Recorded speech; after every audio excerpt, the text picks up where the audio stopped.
병 중에 가장 큰 병이 있다면 자신의 병이 무엇인지도 모른 채 아파하고 또 죽어가는 병일 것입니다.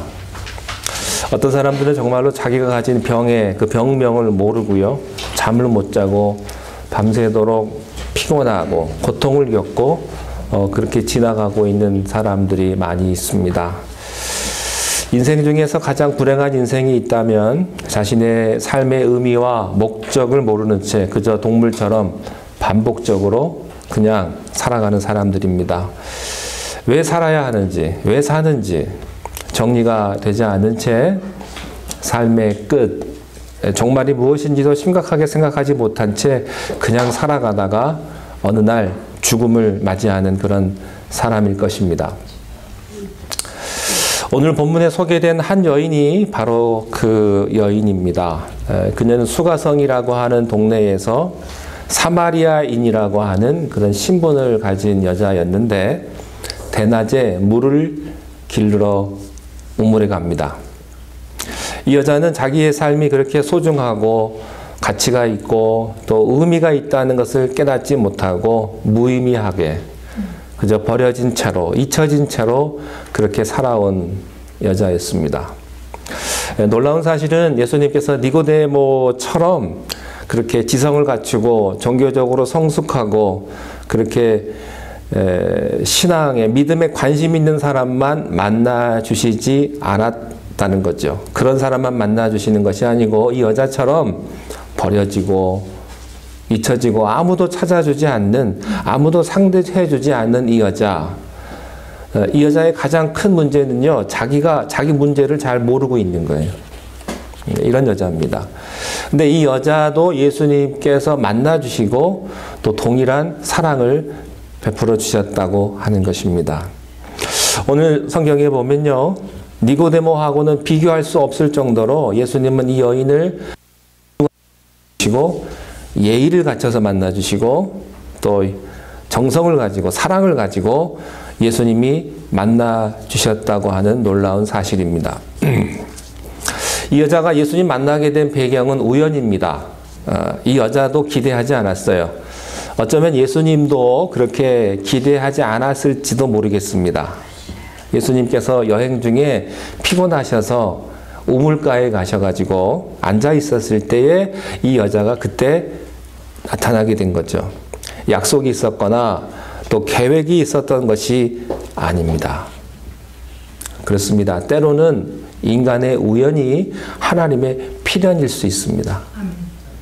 내가 우연히 그 사람을 만난 것 같고 내가 우연히 그 장소에 간 것 같지만 그때 내가 생각하지도 못했던 그 시간, 그 사람, 그 사건을 만나게 되는 것이죠. 하나님은 계획하고 계셨던 것입니다. 이 여자는 전혀 예수라는 분을 만날 것을 기대하지 않고 물 길러 갔다가 그저 자신의 일상 속에서 어느 순간에 예수님을 만나게 되는 그런 찬스를 잡게 된 것입니다. 이 여자가 예수님을 만났어요. 근데 예수님의 첫 마디 말씀은 굉장히 놀라운 말씀입니다. 뭐라고 하셨습니까? 여자여, 나에게 물을 좀 주겠소. 물 한 모금만 좀 주시오. 이런 말이었습니다. 이 여자는요, 유대인인 남자가 아마 겉으로만 보면 알았을 것 같아요. 피가 섞인 사마리아 사람이 아니고 유대 사람이었기 때문에 웬 유대인 남자가 물을 달라고 하니까 그 말 거는 자체가 이상했습니다. 어떻게 유대인인 당신이 사마리아인인 사람 취급도 하지 않는 나에게 물을 달라고 하십니까? 이것이 이 여자의 첫 번째 반응이었습니다. 인류의 메시아요, 하나님의 아들인 그분이 이 천한 여인에게 물을 달라고 요청한 것은요, 굉장히 역설이에요. 하나님이 뭐가 아쉬워가지고 그런 여인에게 물 좀 달라고 요청을 하겠습니까? 우리는 이 여자의 말 속에서 두 가지의 감정을 읽을 수가 있습니다. 첫 번째는 유대인에 대한 해묵은 편견입니다. 오랫동안 유대인에게 무시를 당해왔던 이 사마리아 사람으로서 가질 수 있는 상처가 있는 거예요. 본능적으로 그런 거 있잖아요. 그 사람이 나에게 특별히 해코지 한 것도 아닌데 내가 과거에 가졌던 어떤 편견과 상처 때문에 그냥 내가 알레르기 반응을 일으키는 거예요. 내가 과거에 이런 남자에게 상처를 받았으면요, 모든 남자가 다 그렇게 보이는 겁니다. 아마 또 하나의 편견과 상처가 이 여인에게 있었다면 그것은 남성에 대한 상처였을 거예요. 남자는 다 똑같다. 다 도둑놈들이다. 다 이런 나를 어떻게 하면 이용해 먹으려고 그러고 나를 괴롭히는 남자들은 다 똑같다. 이런 배신과 불신, 아마 이런 짙은 남성관이 이 여인에게 있었을 겁니다. 남자를 5이나 바꿨으니까 남자가 다 거기서 거기고 다 나쁜 놈이지 라고 생각할 수도 있었을 거예요. 항상 당해왔고 거절당해왔고 남자 때문에 짓밟혀왔던 이 여인의 삶. 그래서 결코 남자를 좋게 보지 못하는, 또 나를 어떻게 해보려고 하는 건 아닌가, 나를 어떻게 이용해 보려고 하는 거 아닌가. 오래전에 힘들고 어려웠던 그 여인들의 삶, 아마 그 여인에게도 이런 것이 있었을 겁니다. 아마 그런 편견과 상처가 있었을 거라고 생각이 됩니다. 그런데 이 두 가지의 편견은요, 예수님에게도 예외는 아니었을 것입니다. 그래서 여자가 이런 반응을 보입니다. 그렇지만 예수님은 이 여자를 꿰뚫어 보고 계셨습니다. 근데 이 여자는요, 자기가 자기를 몰라요. 우리가 우리 자신을 잘 아는 것 같지만 우리는 사실 잘 모릅니다. 나를. 왜냐하면 나는 항상 타인에게만 눈을 향하고 있기 때문에 나를 정확하게 객관적으로 보기가 굉장히 어렵죠. 그렇지만 하나님은 나를 잘 아십니다. 나를 아세요. 나는 어떨 때는요, 내가 무엇을 기도해야 될지도 모를 때가 있습니다. 예수를 믿고 내가 교회를 나와도 내가 원하는 게 무엇인지, 내 기도 제목이 뭔지도 희미하게 불분명한 사람들이 있다고요. 자, 오늘 10절 말씀 함께 보시겠습니다. 10절 읽겠습니다. 시작. 예수께서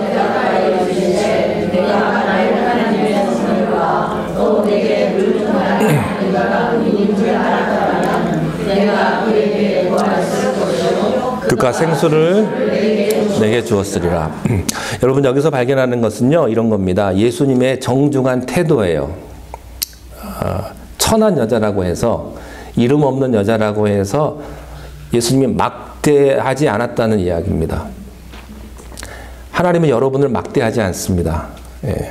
여러분 한 분 한 분 아주 정중하게 애정과 사랑을 가지고 겸손하게 하나님의 아들이 여러분을 만나주시고 있다는 사실입니다.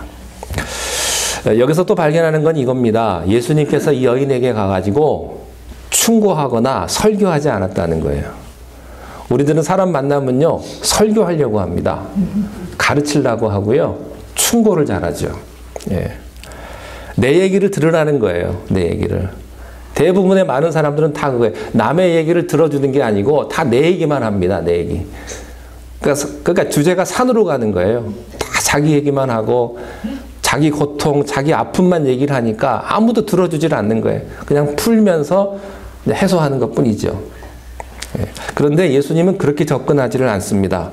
여자여, 나에게 물 좀 줄 수 있겠어? 라고 정중하게 부탁하는 쪽으로 요청을 하면서 그에게 나갑니다. 여러분 누구를 만나실 때 무슨 얘기를 하든지 나 좀 이렇게 도와줄 수 있겠어? 라고 나아가면요, 기분 안 나빠요. 기분 안 나쁘다고요. 우리는 부탁할 때요, 도움을 청할 때 명령하는 것처럼 하잖아요. 이거 해, 저거 해. 그럼 받아들이는 사람은 참 지가 뭔데 이러지 않습니까? 근데 하나님의 아들이신 예수님도 그렇게 하지 않으셨다는 거예요. 하나님의 아들이신 예수님도 이 천한 여인에게 가셔서 아주 정중하게 나를 도와달라고 이렇게 이야기를 하는 겁니다. 자, 여기서 또 발견하는 게 있어요. 그것은 이 여인의 모습인데요. 이 여인의 모습을 주님께서는 그대로 받아들인다고 하는 사실입니다. 우리는 대개 사람을 만날 때 내 수준으로 오라는 겁니다. 내 수준으로. 그런데 예수님은요, 그 사람의 수준으로 내려가십니다. 이 여자는 지적으로 훈련을 받았거나 또 종교적으로 성숙한 사람이 아니거든요. 이 사람은 많은 사람이 그냥 지나쳐버리는, 아무도 기억해주지 않는 그런 여자예요. 오죽하면 이름도 모를까요? 그러나 예수님은 이 여자에게 진지하고 사랑과 애정을 가지고 정말로 따뜻한 마음을 가지고 이 여자를 대하고 있었다고 하는 사실입니다. 하나님께서 여러분들에게 그렇게 따뜻한 마음으로 여러분을 대하고 계세요. 여러분이 그렇게 세상에서 많은 죄를 짓고 거짓말을 치고 그렇게 험악한 인생을 살았어도요, 우리 하나님은 여러분들을 아주 따뜻하게 정성껏 만나주신다고 하는 사실입니다. 다른 말로 하면요, 예수님께서 이 여인의 눈높이에 맞춰주신 거예요. 여러분, 전도는요, 그 사람의 눈높이로 내려가는 것입니다. 절대 충고하거나 야단치거나 비판하거나 설교하지 마십시오. 그러면 전도 안 돼요. 성숙한 사람하고 미숙한 사람의 차이점은 단 하나예요. 성숙한 사람은요, 그 사람의 눈높이를 내가 맞춰주는 사람이고요. 그래서 항상 그 사람의 입장에서 생각하는 사람이고요. 미숙한 사람은 자기 입장에서만 생각하는 사람이에요. 내 중심, 나 중심, 내 얘기만 하는 거예요. 내 얘기만. 여러분은 어떠세요? 여러분은 성숙하세요? 아니면 미숙하세요? 네. 항상 다른 사람의 입장에서 다른 사람의 눈높이를 맞춰줄 수 있는 여러분 되시기를 바랍니다. 자, 또 하나 이 10절에서 발견하는 것은 뭐냐면요, 예수님께서 그 여자가 알아듣기 쉽게, 수준에 맞게 쉬운 말로 구원을 설명했다고 하는 사실입니다. 니고데모를 만났을 때 예수님께서 뭐라고 하셨어요? 거듭나야 된다고 말씀하셨잖아요. 근데 이 거듭난다는 말이 굉장히 어려운 말이거든요. 여러분, 거듭난다는 말이 쉬우세요? 쉽지 않아요. 오죽했으면 니고데모가요, 그 똑똑한 니고데모가 뭐라고 말했냐면, 그러면 내가 어머니 뱃속으로 들어가야 합니까? 이렇게 말했을 정도로 이해를 못했다고요. 그런 말씀을 하셨던 예수님이신데, 이 여자에게는 예수님께서 그렇게 말씀하지 않으셨어요. 거듭나라, 거듭나야 된다, 이렇게 말씀하지 않으셨어요. 그러면 어떻게 설명을 하십니까? 예수님께서 사용하신 말씀은 굉장히 이해하기 쉬운 말이에요. 그게 뭐냐면 하나님의 선물이라는 단어입니다. 구원이란 무엇입니까? 하나님의 선물 아니겠습니까? 당신이 하나님의 선물이 있다는 것을 알았다면, 알 수만 있다면 이라고 시작을 하는 거예요. 하나님의 선물. 우리가 구원이라는 말을요, 좀 어렵게 쓰면 이런 거예요. 섭리, 예정, 거듭남. 이 말은 어느 정도 배운 사람은 알아들을 수 있지만, 이 여자에게 알아듣기 쉬운 말은 하나님의 선물이라는 거거든요. 누구든지 알아들을 수 있는 말로 접근을 하고 있다는 것입니다. 또 이 10절에서 우리가 배울 게 많은데요. 예수님 자기 자신을 알기 쉽게, 알아듣기 쉽게 또 접근한다는 거예요. 만약 물을 좀 달라 하는 이가 누구인 줄 알았더라면, 이렇게 설명을 합니다. 그러니까 예수님께서 내가 메시아다, 내가 구원자다, 내가 하나님의 아들이다, 이렇게 설명을 안 하세요. 강요하지도 않으십니다. 그 대신에 이렇게 말씀하시는 거예요. 당신이 내가 누구인지를 알았더라면, 이렇게 말해요. 그러니까 예수님이 얼마나 조심스럽게, 그죠? 얼마나 조심스러우세요. 그 여인이 상처받지 않게. 여러분, 유식한 사람은요, 유식한 말을 하면 무식한 사람은요, 못 알아들어요. 못 알아들으니까 열등감에 빠지죠. 수준이 높은 사람은요, 수준 낮은 사람한테 자기 수준대로 이야기를 하면 그 사람 도망갑니다. 왜냐하면 안 어울리니까, 안 맞으니까. 근데 이 여인은요, 예수님께서 이 여인에게 도망가지 않도록 그 마음을 배려해주고 사랑해주는 모습을 우리가 여기서 볼 수가 있어요. 예수님은 아주 친절하십니다. 이 여인에게도 구원의 방법을 가르쳐 주십니다. 만약 물 좀 달라고 하는 내가 누구인지 알았더라면 당신은 그 사람에게 뭐 했을 것이다? 구했을 것이다.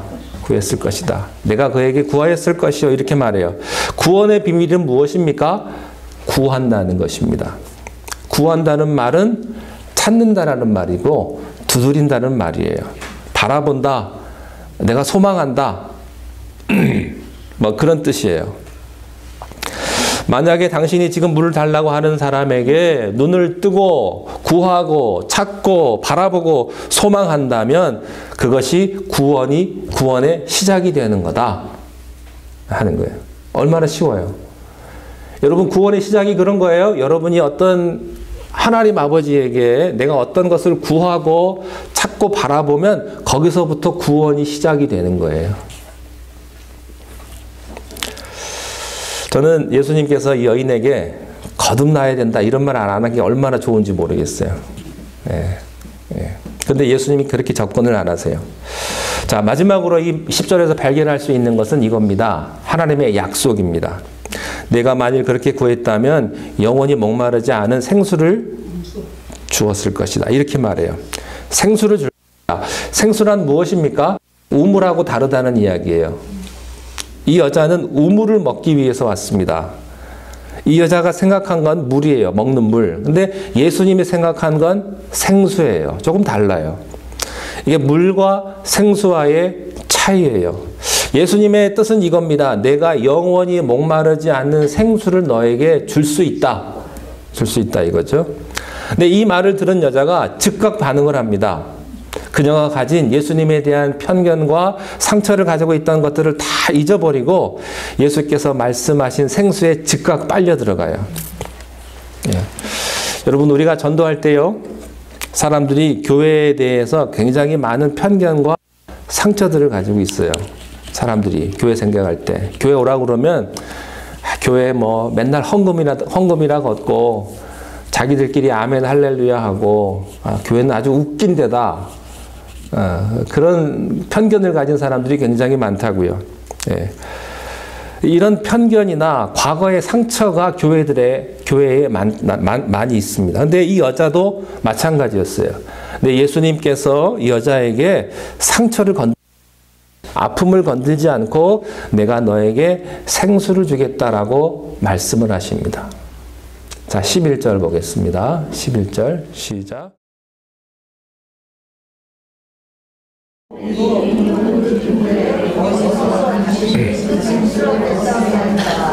자, 보세요. 이 여자가 생수 얘기를 하니까 생수에 관심이 있어요, 없어요? 관심이 있어요. 여러분 꼭 기억하십시오. 세상 사람들이요, 교회 안 나오는 사람들이 하나님에게 관심이 있습니다. 있습니다. 예, 구원에 대한 관심이 있다고요.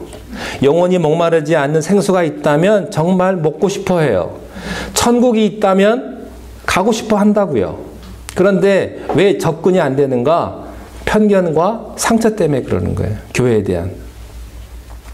그래서 예수님께서 이렇게 말씀하시는데 여자가 이렇게 정말 그런 게 있습니까? 그게 뭡니까? 그게 뭡니까? 그런 것이 있다면 나도 갖고 싶습니다. 라고 하면서 마음의 문을 열어요. 처음에는 닫혀 있었어요. 편견과 상처 때문에. 그러나 예수님께서 아주 부드럽고 정중하게 그 여인에게 접근을 하니까 그 여인의 마음이 조금씩 열려지는 거죠. 산, 개울물도 아니고 우물물도 아니고 고인물도 아니에요. 우리는 늘 그런 물을 경험하고 살죠. 그것은 뭐 우리가 보통 볼 수 있는 그런 시냇가의 물도 아니고 바닷물도 아닙니다. 우리는 늘 가짜 진리, 늘 모조품 속에서 살아왔기 때문에 진짜를 만난 경험이 없는 거예요. 우리가 사랑도 그래요. 여러분, 진짜 사랑을 만나보면요, 충격을 받습니다. 그래서 뭐 영화나 드라마에서 그게 뭐 인간적인 사랑이고 세상의 사랑 이야기도요, 그것이 정말로 사랑하는 거 보면요, 우리가 눈물을 흘리잖아요. 눈물을. 사랑 얘기를 들으면 그래요. 그만큼 우리들은요, 사랑에 목말라 하고요, 진리에 목말라 있는 거예요. 자, 그런데 이 여자가 생각을 합니다. 너무 순간적으로는 좋았지만 속으로 에이, 그런 분은 존재하지 않아. 말도 안 돼. 그 얘기가 12절입니다. 12절 보시겠습니다. 시작.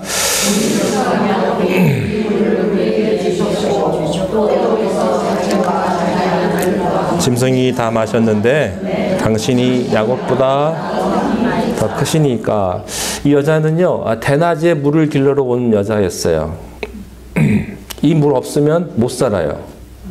물이 소중한 걸 알아요. 그 물은 자기만 먹는 것이 아니고 자기 조상 때부터 먹어왔고 또 조상의 자녀들도 먹어왔고 자기 아들들도 먹었고 키우는 가축들까지 다 먹여가지고 살아왔다는 거 이 여자가 잘 압니다.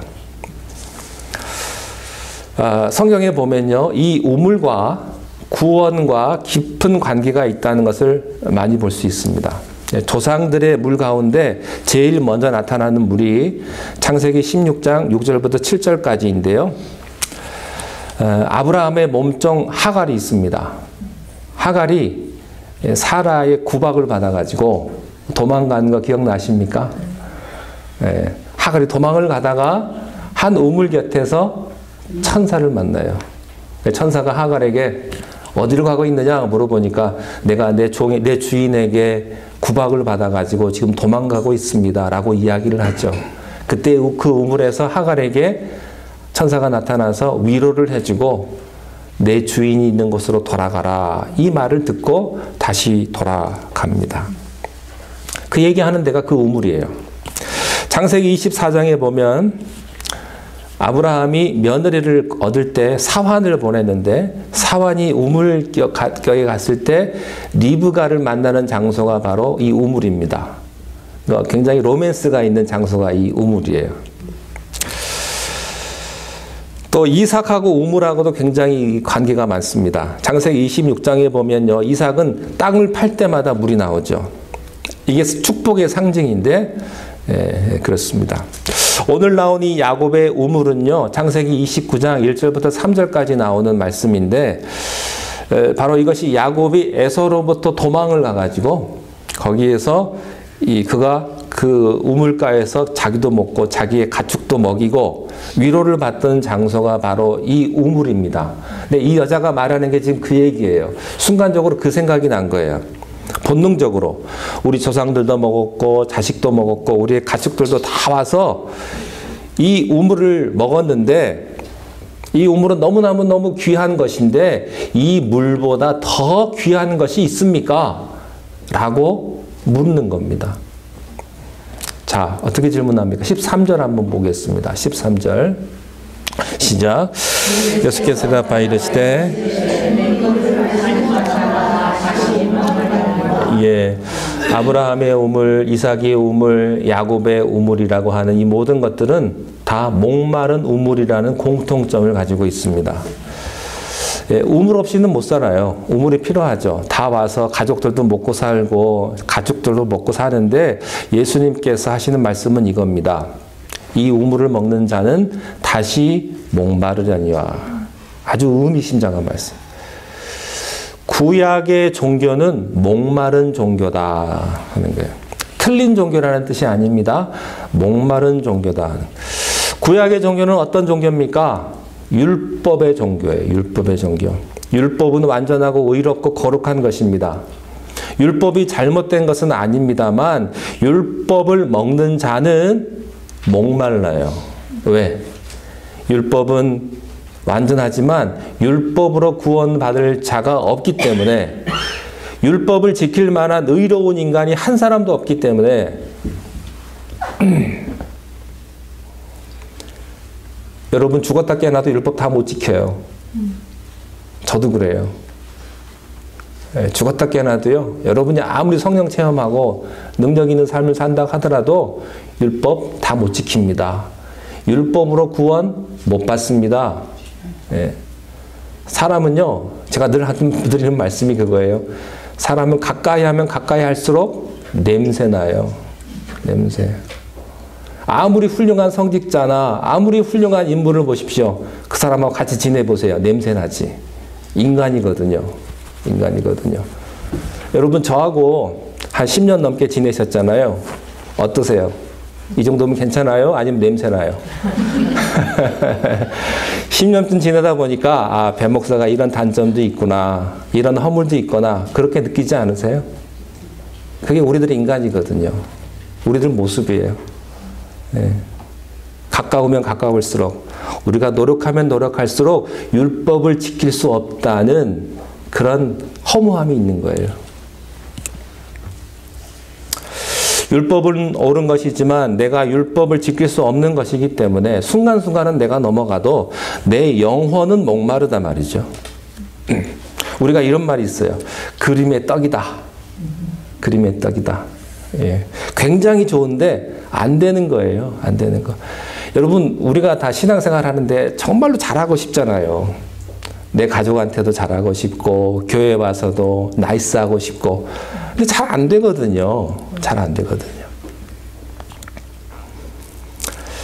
여러분, 이 우물은 순간순간 우리의 목을 적셔줄 수는 있지만 그거는 다시 목마른 우물이다 하는 거예요. 그러면서 14절에 그렇지만 14절 읽겠습니다. 시작. 내가 주님을 말씀하시는 자가 영원히 목마르지 아니하리니 내가 주님을 네, 예수님께서 이 여인에게 지금 알아듣기 쉬운 말로 가장 중요한 메시지를 지금 전하고 있는 거예요. 내가 오늘 너에게 주고 싶은 이 물은 너희 조상들이 먹는 물과는 다른 물이다. 틀린 물이다 이게 아니고요. 다른 물이다 하는 거예요. 가짜라는 말도 아니에요. 내가 주는 물은 한 번 먹으면 영원히 목마르지 않는 그런 물이다 하는 것입니다. 근데요, 여인의 입장에서 얼마나 감질난 나겠어요. 알 것 같기도 하고 모를 것 같기도 하고 이게 애매모호하거든요. 구원이라는 게 그렇습니다. 여러분, 우리가 성령 받기 전에는요, 설교를 들으면 좀 알 것 같아요. 근데 잘 모르겠어요. 이게 애매하거든요. 내가 구원을 받았는데 구원이라는 게 뭐지? 예. 여러분, 우리가요, 예수님을 내가 만나지 않으면요, 하나님이라는 실체가 잡히질 않아요. 내가 성령을 체험해야 예수님이라는 실체가 잡히는 것과 마찬가지예요. 내가 주는 물은 영원히 목마르지 않는 솟아나는 그런 물이다. 이렇게 말을 하니까 그 여자가 그 안으로 빨려 들어갑니다. 정말로 그런 물이 있습니까? 그런 물이 있으면 내가 그 물을 먹을 수 있겠습니까? 라고 말씀을 합니다. 예수님께서 이런 비슷한 표현을 하신 적이 있죠. 빵입니다. 빵. 내가 주는 빵을 먹으라 이렇게 말씀하셨죠. 어떤 분은 빵 얘기하니까 우리는 밥 먹는데요 그러더라고요. 그런 분들 있죠. 아무리 빵을 줘도 밥을 안 먹으면 밥이 아니야. 그런 분들 있어요. 피자는 밥이 절대 아니에요. 항상 밥을 먹어야 돼요. 네. 마찬가지예요. 빵도요. 우리 육신에 먹는 빵이 있고요. 우리가 영에 먹는 빵이 있어요. 물도 마찬가지죠. 우리가 보통 먹는 물 H2O죠. 이 물도 있지만 우리의 영혼의 담비와 같은 그런 물이 있다고요. 네. 내 영혼의 물이 있는 거예요. 우리는 이 말씀에서 생수에 대한 몇 가지를 알게 됩니다. 첫 번째, 생수는 예수님이 주시는다는 거예요. 우물이 있는데 내가 그 우물을 가서 내가 먹는 것이 아니고 이 생수는 예수님께서 직접 주신다 하는 거예요. 내가 가서 퍼먹을 수 있는 게 아니라는 거예요. 예수님이 주시는 물은 영원히 목마르지 않는 그런 물이다 하는 거예요. 요한복음 7장 37절 38절에 보면 명절 끝날 곧 큰 날에 예수께서 서서 외쳐 이르시되 누구든지 목마르거든 내게 와서 마시라. 나를 믿는 자는 성경의 이름과 같이 그 배에서 생수의 강이 흘러나오리라. 누구든지 인생이 목마르거든, 여러분이 인생이 목마르지 않으세요? 여러분의 인생이 목마르거든 누구든지 주님께 나아가십시오. 그러면 주님께서 그 생수의 강을 보여주실 것입니다.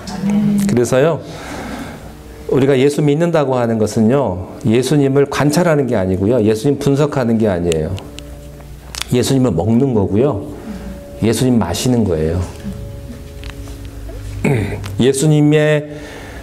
예수님이 살아서 내 안으로 들어오셔서 내 피가 되고 살이 되어가지고 나와 함께하는 것이 이 신앙의 경험이라고요.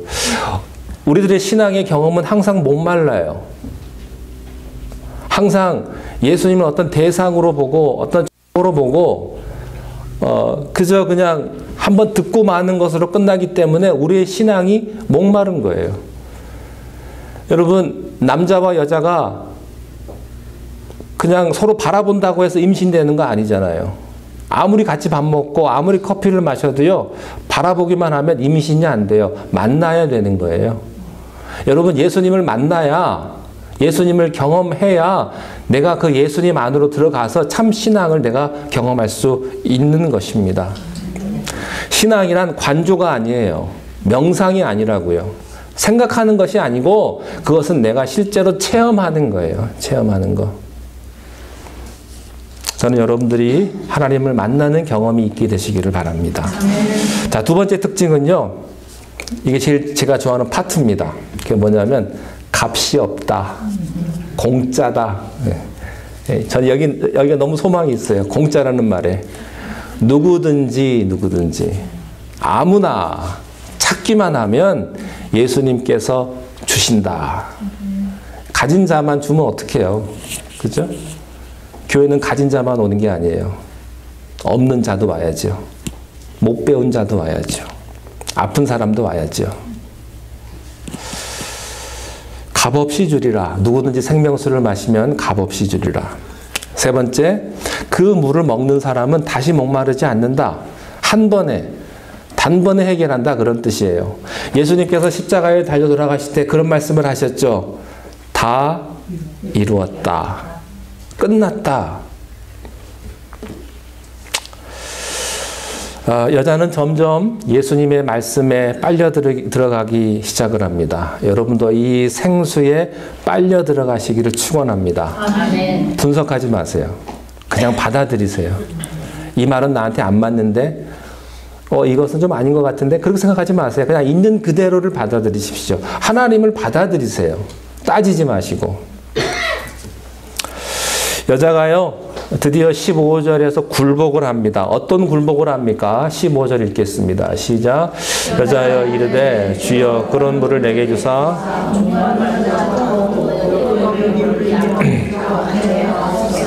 자, 이제 이 여자가 조금 더 발전을 했습니다. 처음에는 거부하다가, 두 번째는 호기심을 갖고 얘기하다가, 세 번째는 적극적으로 한 발을 내딛는 거예요.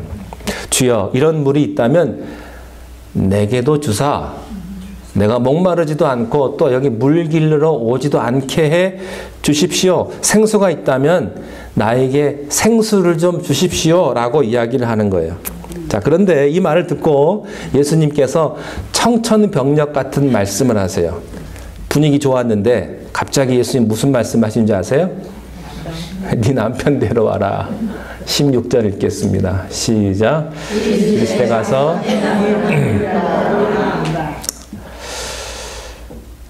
왜 이런 말씀을 하셨을까요? 분위기 좋은데 다 왔는데 여자가 이 여자를 다음 단계로 끌고 가는 거예요. 그것은 뭐냐면 과거가 정리되지 않고는 미래가 없다는 것입니다. 그래서 예수님께서는 이 여자가 전혀 생각하지 못했던 허를 찌르는 거예요. 왜 예수님이 이러실까? 왜 예수님이 이런 말씀을 지금 이 타이밍에 하실까 하는 거예요. 사실은요, 이 여자를 묶고 있었던 것이 과거였기 때문에, 죄책감이었기 때문에, 자기 비밀을 다 숨기고, 여러분, 병의 근원을 해결해야지 현상만 가지고 얘기를 하기 때문에, 제가 미국에 처음 와가지고요, 폐렴에 걸렸습니다. 열이 나고 기침을 하는데 피가 나오고. 근데요, 그게 처음에는 그걸 잘 몰랐어요. 감기인 줄 알았죠. 근데 아무리 해열제를 먹어도 그 순간이지 다시 또 열이 나고 아픈 거예요. 여러분, 그 원인을 해결해야지 해열제 먹는다고 그것이 해결되는 게 아니라고요. 근본적으로 내가 내 병을 고쳐야지 그 현상만 고친다고 고쳐집니까? 그렇지 않죠. 대부분의 많은 사람들에게 구원은요, 그냥 현상만 고치는 거예요. 그것은 종교고 그것은 구원이라고 생각을 합니다. 그렇지만 그것을 아무리 고쳐봐야 소용이 없는 거예요. 해열제 약 기운이 떨어지면 또 열이 나는 거죠. 예수님은 이 여자의 본질을 치유하기를 원하셨습니다. 과거를 치유하기를 원하셨던 거예요. 그래서 이렇게 말씀하시는 거예요. 내 남편을 데려와라. 데려와라. 이 여자는 화들짝 놀라요. 그러면서 뭐라고 대답합니까? 17절에 17절 읽겠습니다. 시작. 여자가 대답하여 이르되 남편이 없나이다. 예수께서 이르시되 내가 남편이 없다는 말이 나는 남편이 없습니다. 이렇게 말을 합니다.